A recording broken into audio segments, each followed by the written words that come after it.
Vamos dar continuidade à exposição da carta de Judas. E no vídeo passado, nós vimos os dois primeiros versículos. O primeiro versículo, quando Judas ele faz a sua apresentação ao seu público.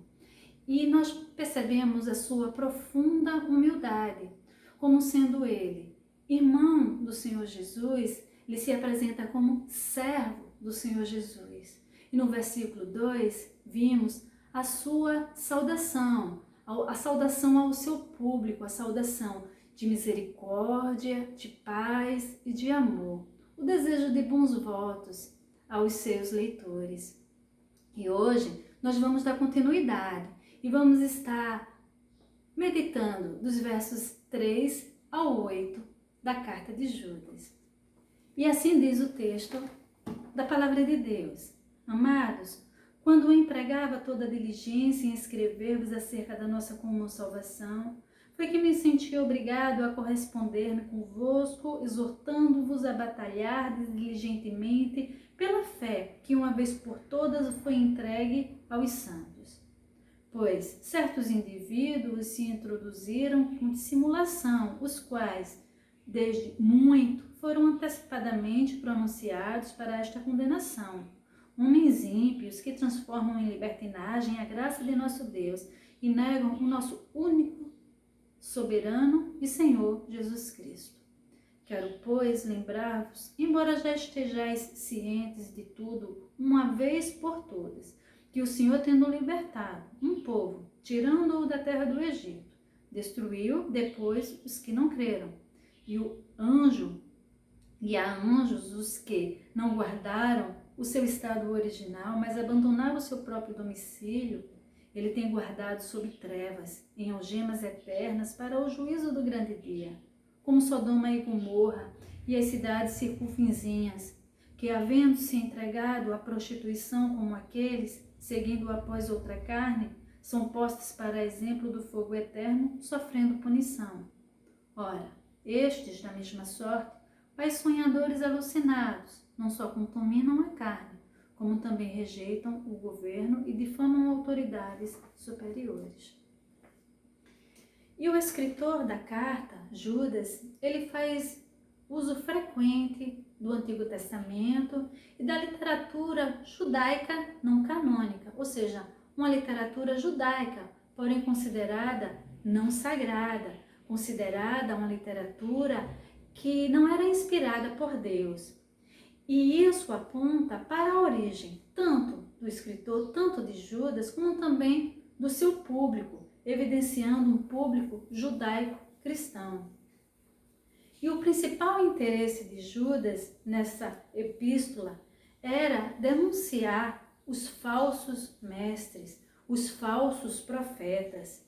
E a maior parte desta carta é dedicada a condenações severas dos falsos mestres e todos que se rebelam contra Deus.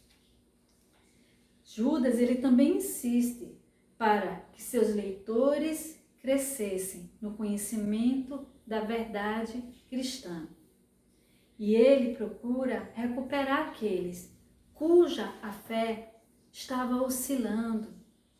E no versículo 3, a primeira parte, a parte A desse versículo, que nós lemos inicialmente, ele diz: Amados, procurando eu escrever-vos com toda a diligência acerca da salvação comum. E é possível que Judas, ele tivesse planejado escrever uma carta doutrinal sobre a salvação, uma carta sobre a doutrina da salvação. Porém, ele foi forçado, ele foi obrigado pelas circunstâncias em que a igreja se encontrava, sendo que a igreja estava sendo alvo de falsos ensinos, de que a liberdade e a salvação dos cristãos pela graça davam a eles licença para o pecado. Esses ensinos, eles eram evidentemente de caráter antinomianista, uma filosofia em voga na época, avessa às regras, contrária às leis. E no versículo 3 ainda, a parte B desse versículo, ele diz: tive por necessidade escrever-vos e exortar-vos a batalhar pela fé, que uma vez foi dada aos santos. A fé aqui expressa por Judas indica o conteúdo da mensagem ensinada pelos apóstolos. Não se trata do exercício pessoal da fé e confiança praticada. A fé a qual Judas se refere no versículo 3 é todo o corpo, todo o arcabouço da verdade do Evangelho. E ele alerta que essa fé está em perigo. E no versículo 4, os causadores desse problema na igreja, ele nos apresenta, poderiam ser profetas ou mestres, viajantes, andarilhos, que disseminavam a libertinagem. No versículo 4, ele ainda fala que esses falsos mestres, esses falsos profetas que andavam, que viajavam, eles transformavam, eles convertiam em dissolução, em libertinagem a graça de Deus. O antinomianismo, filosofia antinomianista, ela era adotada por alguns cristãos, melhor dizendo, por falsos cristãos. Eles adotavam essa filosofia, como eu já disse anteriormente, contrária às leis, contrária às regras, como um argumento, como uma alegação de estarem desobrigados a seguir a lei moral de Deus, a lei moral como regra de vida. E esse ensino era um problema persistente na igreja antiga, especialmente naquelas que compreendiam erradamente a doutrina da justificação pela graça por meio da fé. Judas, ele considerava essa atitude antinomianista uma negação a Cristo. E no versículo 4 ele fala: negam o nosso único, soberano e Senhor Jesus Cristo. Usar da liberdade para pecar é negar a Cristo. Transformar a graça em libertinagem é negar a Cristo. E dos versículos 5 ao 7, Judas, ele relata histórias que são do conhecimento dos seus leitores. Judas, ele sabe que os seus leitores, eles tinham conhecimento do Antigo Testamento. E ele faz uso de 3 exemplos desses escritos, a fim de lembrar ao seu público as implicações de converter, melhor, o perigo de converter a graça em libertinagem. E o primeiro exemplo que Judas ele usa do Antigo Testamento se encontra no livro dos Números, no capítulo 13, quando ele se refere aos israelitas que se recusaram a entrar na terra de Canaã. Os israelitas que se recusaram a entrar na terra prometida pelo próprio Deus, por causa do relato de 10 espias. Relato esse que não concordava, que não convergia com o que Deus tinha dito, com o que Deus tinha falado, com o que Deus tinha prescrito, com o que Deus tinha prometido. Porém, o povo de Israel, na ocasião, preferiu acreditar no relato negativo, no relato falso dos 10 espias, em detrimento do que Deus tinha falado. E Deus os castiga pela descrença deles. E a semelhança do que Deus fez com o seu povo, com o povo de Israel, por descrer, por não confiar na sua palavra, Deus castiga também o cristão que deixa de confiar na sua palavra.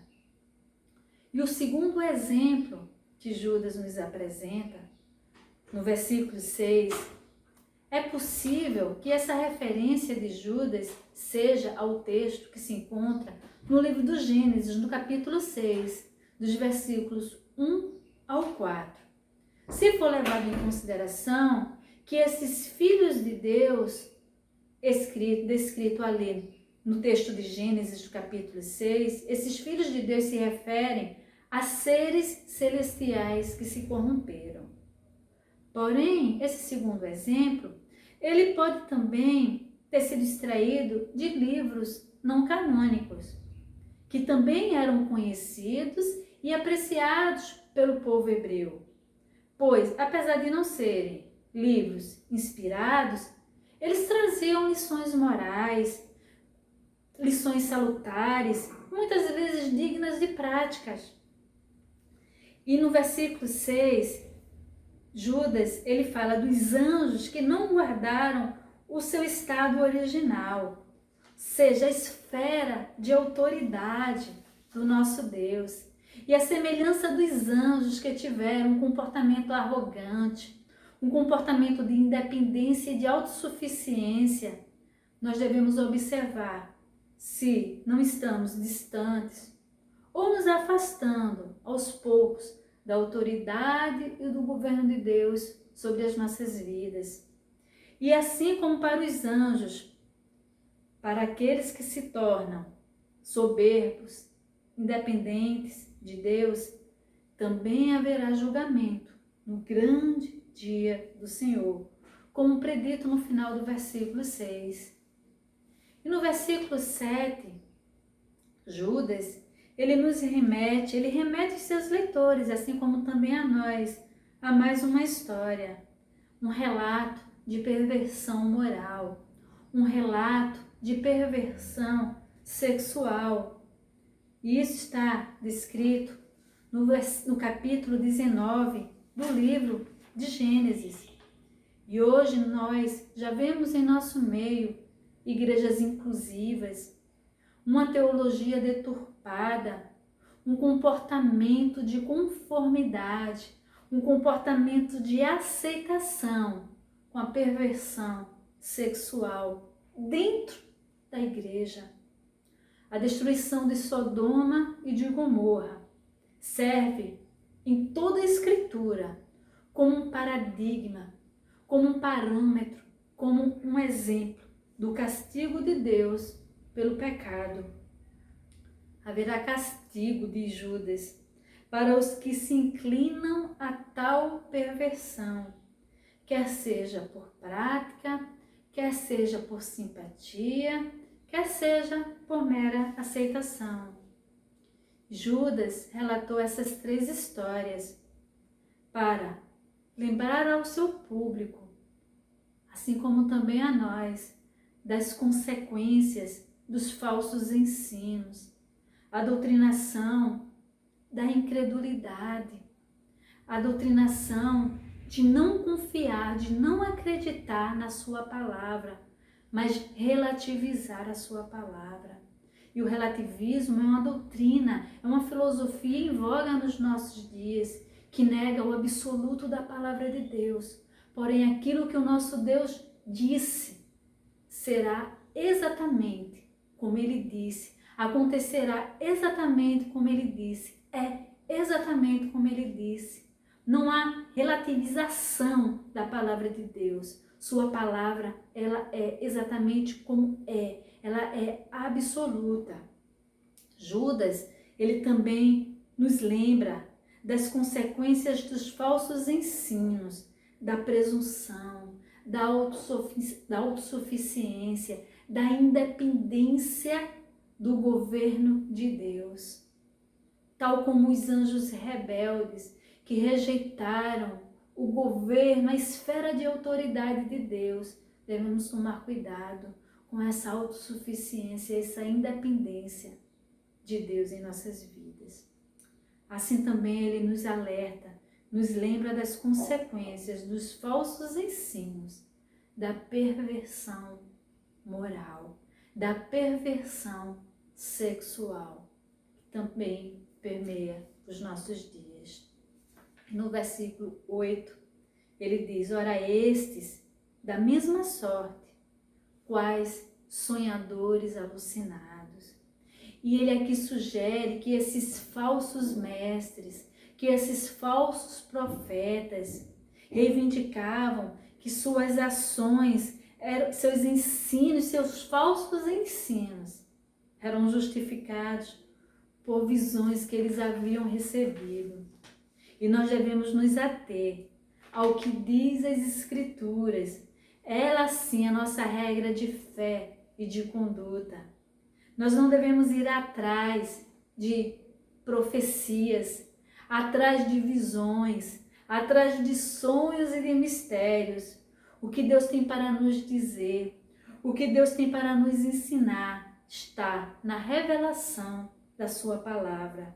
É o Evangelho que desvenda os nossos olhos e que tem a verdadeira mensagem da parte de Deus para as nossas vidas.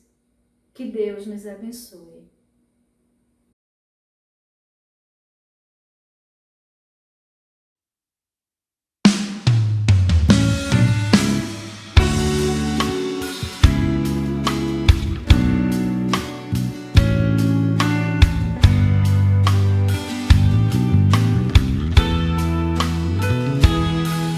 Eu sinto um verdadeiro espanto no meu coração ao constatar que o Evangelho já mudou.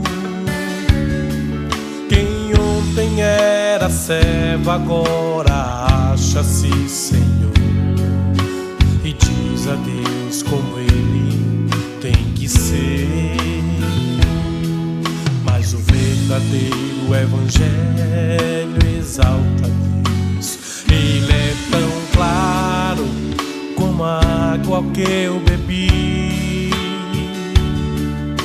e não se negocia sua essência e poder. Se camuflado a excelência perderá.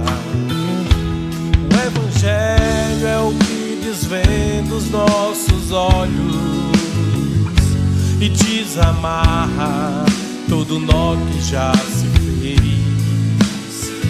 Porém ninguém será liberto sem que clame, arrependido aos pés de Cristo, o Rei dos Reis.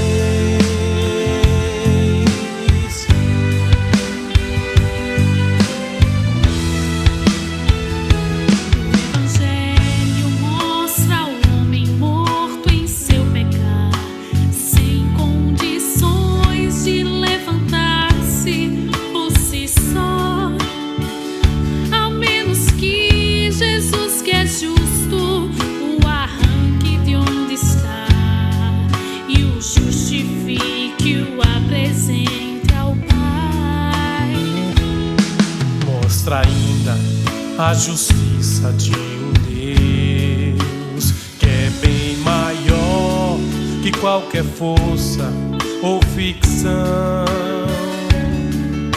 que não seria injusto se me deixasse perecer, mas soberano em graça me escolheu.